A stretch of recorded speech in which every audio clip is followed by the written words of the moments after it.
বিসমিল্লাহির রহমানির রহিম। আসসালামু আলাইকুম। আজকে একটা ছোট্ট ভিডিও নিয়ে আপনাদের সামনে চলে আসলাম। আজকের ভিডিওটা অনেকটা ইম্পর্টেন্ট, অনেকটা প্রশ্নের উত্তর, অনেকটা যারা জানার আগ্রহ তাদের হয়তো এই ভিডিওর মাধ্যমে তারাও জানতে পারবে আমি আজকের এই ভিডিওটা কাদের উদ্দেশ্য কেন বানিয়েছি। তো আপনারা আমার ফুল ভিডিওটা দেখে কমেন্ট রেখে যাবেন ভিডিওটা কেমন হয়েছে জানাতে ভুলবেন না। আজকের যে ভিডিওটা আমি আপনাদের সাথে শেয়ার করবো, আমাকে কিন্তু এই অনলাইনে অনেক ভাই বোনটাই আমাকে বড় আপু ডাকে। তো বড় আপু কেন ডাকে এটা অনেকের প্রশ্ন, অনেকেই প্রশ্ন করতেছে বড় আপু কেন, সে জাতির বড় আপু হয়ে গেছে এখন আমি। সেই জন্য কিন্তু আলহামদুলিল্লাহ আমার অনেক ভালো লাগে। কেন ভালো লাগে জানেন? যে এই যে একটা সম্মানের জায়গা, আমি বড় আপু, সবাই আমাকে বড় আপু ডাকে, এটা কিন্তু আমি উপভোগ করি এই জিনিসটা। আর এই জিনিসটা কিন্তু একদিনে হয়ে ওঠে নাই। আজকে আমি অনলাইনে আসছি আর আজকে আমাকে সবাই বড় আপু বানাচ্ছে, সেটা কিন্তু হয় নাই।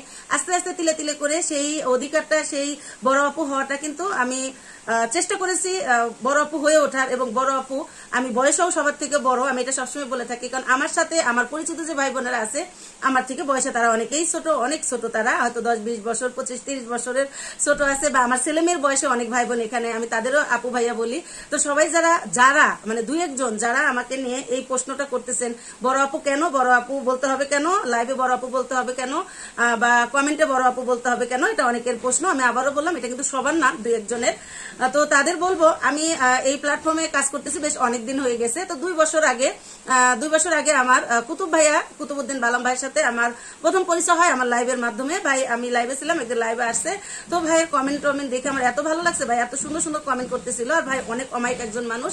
আমি এতদিনেও 2 বছরও তার সাথে মানে এতদিন এক প্ল্যাটফর্মে আমরা কাজ করে তারে আমার পেজের ভালো মন্দ সবকিছু আমি তার সাথে শেয়ার করি। যখন যেভাবে যেমনই হোক না কেন, ভালোটাও যেমন তাকে সংবাদ জানাই, ফোন করি, বলি যে ভাই আমার পেজের আলহামদুলিল্লাহ আজকে এটা হয়েছে বা আজকে এই সমস্যা, বা সবকিছু আমি তার সাথে শেয়ার করি। এবং সেই ভাই যখন প্রথম দিন আসছে, দ্বিতীয় তৃতীয় দিনও যখন আসছে, তো কমেন্টের মাধ্যমে বলতেছে আসসালামু আলাইকুম আপু। তো আমি প্রথম দিন তো আমাকে ভাই কমেন্ট করছে। দ্বিতীয় দিন যখন আসছে, আমি প্রথম দিন ভাই যেদিন আমার লাইভে আসছে, তারপরে ভাই আমি লাইভ শেষ করার পরে আমি ভাই লাইভে গেছি, সরি তার ভিডিওতে গেছি। যখন তার ভিডিওগুলো দেখেছি আমার খুব ভালো লাগছে।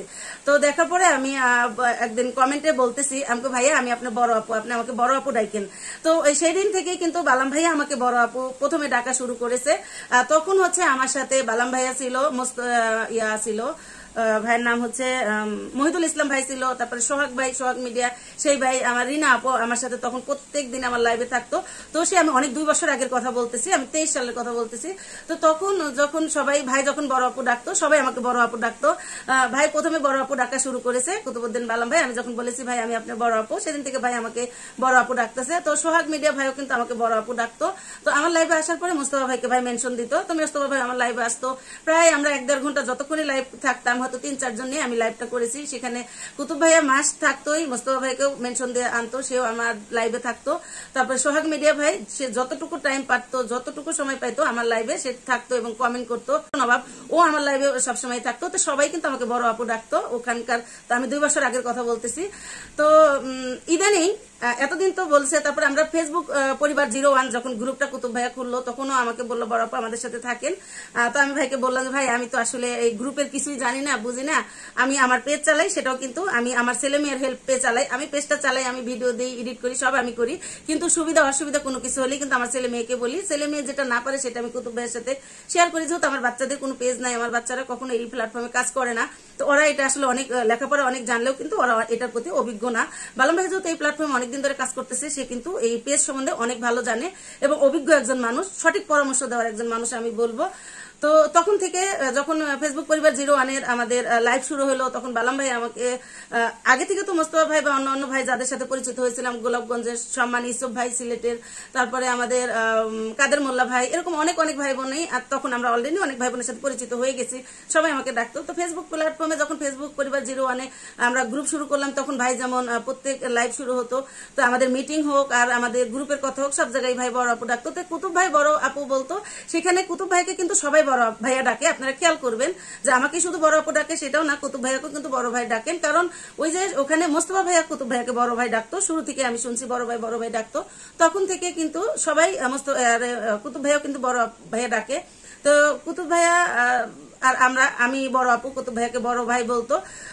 ইয়াতে তখন থেকে কিন্তু এই যে যেমন মাইনুদ্দিন ভাই থেকে শুরু করে এখন যে ভাই বোনেরা আছেন সবাই কিন্তু সেই যে কুতুব ভাইয়া বড় আপু বানালো, বড় আপু বললো, তখন থেকে কিন্তু এই বড় আপুর চলটা চলে আসছে। আমার খুব ভালো লাগে। আমি আমার লাইভে কেউ এসে অনেকেই কমেন্ট করে যে বন্ধু হয়ে গেলাম, তাদেরকে আমি বলি আমি আপনাদের বন্ধু না, আমি আপনাদের বড় আপু। অনেক ছেলে মেয়েরা এখানে আছে, আমার ছেলে মেয়ের থেকেও ছোট। আমার ছেলের কিন্তু আলহামদুলিল্লাহ 28 বছর, প্রায় শেষের দিকে আলহামদুলিল্লাহ। তো এর অনেক কম বয়সের বাচ্চারা আছে এখানে। তো তাদেরও কিন্তু আমরা আসলে প্ল্যাটফর্মে কাজ করতে হলে যেটা নিয়ম, আমরা আপু ভাইয়া ডাকি, সেটা ডাকি। যারা যেমন আমি কামরুলকে কামরুল ডাকি, কামরুল আমাকে বলেছে বড় আপু আপনি আমাকে নাম ধরে ডাকবেন, এটা আমার অনেক ভালো লাগে, আপনি আমাকে ভাইয়া বললে এটা আমার ভালো লাগে না। তো আমি কামরুলকে যেমন কামরুল বলি, জাকারিয়াকে জাকারিয়া বলি। তারপরে হচ্ছে এখানে আমার ছোট যারা যারা আমাকে বলেছে যে আমাকে নাম ধরে ডাকবেন, আমি কিন্তু তাদের নাম ধরে ডাকি। জাকারিয়া আমার মেয়েরও মনে হয় ছোট হবে, ও অনেক ছোট, তারপর আমি ওকে জাকারিয়া বলি। তো এরকম ভাই বোন যারা অনুমতি দিয়েছেন যে আপু আমাকে নাম ধরে ডাকবেন, আমি তাদের নাম ধরেই ডাকি। এবং যারা আমার বয়সী বা আমার থেকে কম বা অন্য অন্য যারা, তাদের কিন্তু আমরা আপু ভাইয়া বলেই সম্বোধন করি। তো এখানে আমি বুঝলাম না আমাকে বড় আপু বললে কিছু কিছু মানুষের অসুবিধা হয় কেন। আমি আজকে একটা সত্য কথা শেয়ার করি সবার সাথে। আমাকে অনেকেই ফোন করেও জিজ্ঞেস করেছে যে আমার বয়স কত, আমি কোন সালে জন্মগ্রহণ করেছি, আমার ভোটার আইডি কার্ডে বয়স কত। তাদের কত কৌতূহল আপনারা কি ভাবতে পারেন। যে আমি একদিন জিজ্ঞেস করছি কেন আপু, বলতেছে না আমি জানতে চাই যে তুমি বড় না আমি বড়, তোমাকে সবাই বড় আপু ডাকে, তো তাই তুমি বড় না আমি বড়। তো আমি ওনাকে হেসে উড়িয়ে দিয়েছি। আমি ভাই আপু এটা কোনো কথা হইলো, এখানে ছোট বড় কি রে আপু, আমরা সবাই এখানে আপু, এখানে সবাই আমরা আপু ভাই, আমরা যেহেতু এই প্ল্যাটফর্মে কাজ করি। তো এটাই হচ্ছে কথা। তো মানুষের এত মন মানসিকতা ছোট, যে এত ছোট মন মানসিকতা না এই বিশাল বড় সমুদ্রের মতো একটা প্ল্যাটফর্মে কাজ করতে আসছে। আচ্ছা আমার তো বড় ভাই বোন নাই, আমি কিন্তু আমার ভাই বোনের মধ্যে থেকে বড়। আমার ছোট ভাই বোনেরা এখানে, আমার ছোট ভাই যেটা সেটা কিন্তু কুতুব ভাই থেকে তো বয়সে বড় হবে, ওর মেয়েও কিন্তু 6-7-এ পড়ে। তো আমার যে ছোট ভাই, আমার নেক্সট ছোট ভাইটা তো নাই, আর তার ছোট যে ভাইটা সেই ভাইটার কথা বলি, মোস্তফা ভাইয়েরাও কিন্তু আমার বয়সে অনেক ছোট। এখানে মাইনুদ্দিন ভাই আমার মেজো ভাইয়ের হয়তো সমবয়সী হবে বা তার চাইতে ছোট হবে। তো এইখানে আমার ছোট ভাই বোনেরা যদি আমাকে আপু ডাকে, তাহলে আমার আপনাদের মতো দুই একজনের কেন অসুবিধা হয় আমি এটা বুঝতে পারলাম না। আর আপনারা যারা এই প্রশ্নটা সবসময় করে থাকেন যে ওনাকে বড় আপু কেন বলতে হবে, লাইভে কেন বলতে হবে, ওনাকে কেন বড় আপু ডাকতে হবে। আচ্ছা আমাকে বড় আপু বললে আপনার কি কোনো ক্ষতি হচ্ছে, বা আপনার কোনো টাকা পয়সা লস হচ্ছে, না আপনার কোনো সম্মানহানি হচ্ছে? আমি এই জিনিসটা আসলে জানি না, আমি আপনাদের কাছে জানতে চাই। এই ভিডিওর মাধ্যমে আমি আশা করব আপনারা কমেন্টের মাধ্যমে আমাকে জানাবেন যে আমাকে বড় আপু ডাকলে আপনাদের কার কি ক্ষতি হয়েছে, কার কত টাকা ক্ষতি হয়েছে, বা কার কি হয়েছে, সেটা আমি একটু জানতে চাই, আমার একটু জানতে ইচ্ছা করে। আমি এই কথাটা কিন্তু আজকে যে আমি শুনে এটা বলছি সেটা না, আমি অনেকদিন ধরে এই কথাটা শুনতেছি, অনেকদিন হয়েছে কথাটা আমি শুনতেছি সবার কাছ থেকে। অনেকেই বলতেছে, অনেকে লাইভে কমেন্ট করে বড় আপুকে এখানে, বড় আপু কাকে বলে, বড় আপুকে এরকম জিজ্ঞেস করে, ওনাকে কেন বড় আপু বলতে হবে? লাইভের মধ্যে ভাল লাগে না বড় আপু ডাকে? বড় আপু ডাকতে হবে কেন? এখানে সবাই আমরা ভাই বোন। হ্যাঁ আচ্ছা আমাকে বড় আপু ডাকছে, বা আমাকে যদি নাম ধরেও ডাকে, আমার বড় যারা তারা আমাকে নাম ধরে অবশ্যই ডাকতে পারে। তো আমাকে যদি নাম ধরেও ডাকে, বা আমাকে বড় আপু ডাকে, আর মেজো আপু ডাকে, আর ছোট আপু ডাকে, আপনার অসুবিধা কি? আপনার কি কোনো অসুবিধা হচ্ছে তাতে? বড়কে বড় বলা শেখেন, ভালোকে ভালো বলা শেখেন। যে ভালো তাকে ভালোই বলেন, যে খারাপ তাকে খারাপই বলেন, সত্য কথা বলেন। যে মিথ্যা বলে, যে মিথ্যাকে প্রশ্রয় দেয়, দুজন সমান, দুজন সমান অপরাধী। আমি যদি অন্যায় সই তাহলে আমি অপরাধী, আমি যদি অন্যায় করি সেটাও আমি অপরাধী। অতএব আসেন না আমরা ভালো কিছু করি, ভালোদের সাথে থাকি, ভালোদের নিয়ে এগিয়ে যাই, আমরা পিছনে বদনাম না করি, সামনে আসি। আমি যদি কোনো অন্যায় আপনাদের করে থাকি, আমাকে সরাসরি প্রশ্ন করেন যে আপু আপনি এটা অন্যায় করেছেন, আপনি কেন এটা করেছেন। আপনি যদি আমার কাছে যদি মনে হয় আপনি আমার বদনাম বলেছেন, বা আপনি আমার কথা অন্য একজনের কাছে বলেছেন, আমি কিন্তু আপনাকে সরাসরি প্রশ্ন করব আপনি এটা কেন করেছেন। যদি সেই ক্ষেত্রে আপনি মিউট করে, আপনি যদি আমাকে ডিলিট করে দেন, বা আমার নাম্বার যদি না থাকে, আমার পেজ যদি ব্লক লিস্টে ফালিয়ে দেন, তাহলে তো আমার কিছু করার নাই। দুর্বলতা তখন কে দুর্বল? যে এই যে ব্লক মারলো, যে আমাকে নাম্বার ডিলিট করলো, বা আমার সাথে কোনো কথা বললো না।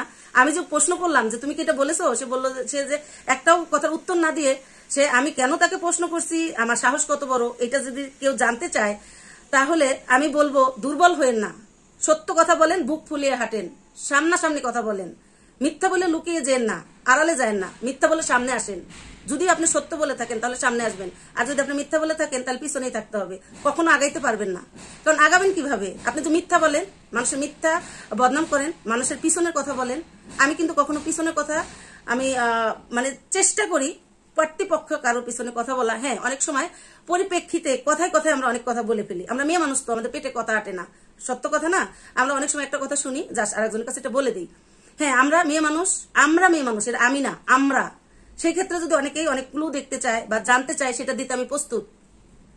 অতএব আমরা ভালো হয়ে যাই, আবারও বলি ভালো কিছু করি। অনেক কথা বলে ফেলছি, যদি ভুল ত্রুটি করে থাকি, যদি ভুল হয়ে থাকে অবশ্যই ক্ষমা দৃষ্টিতে দেখবেন। আমি বড় জন্য আমি ভুল করবো না সেটা কিন্তু না, আমারও ভুল হতে পারে, ভুল আপনাদেরও হতে পারে, অতএব আসেন না, যদি ভুল করে থাকি ক্ষমা চাই, আর যদি মিথ্যা বলে থাকি সেটার জন্য আল্লাহর কাছে আপনি বলবেন যে আমি মিথ্যা বলছি, আল্লাহ আমাকে মাফ করে দাও। হ্যাঁ, আল্লাহ ক্ষমা করলে অবশ্যই আমরাও ক্ষমা করব, ক্ষমা করার মালিক আল্লাহ। আল্লাহ যেহেতু মহৎ, সবাইকে ক্ষমা করে, শত আমরা করলেও, শত অন্যায় করেও আল্লাহর কাছে মাফ চাইলে আল্লাহ মাফ করে দেয়। অবশ্যই আমরা মানুষ, আমরা মাফ করি বা মাফ করে দেই। তো অনেক কথা বলে ফেলছি, আজকের মতো বিদায় নিচ্ছি, ভুল ত্রুটি ক্ষমা করবেন। আসসালামু আলাইকুম।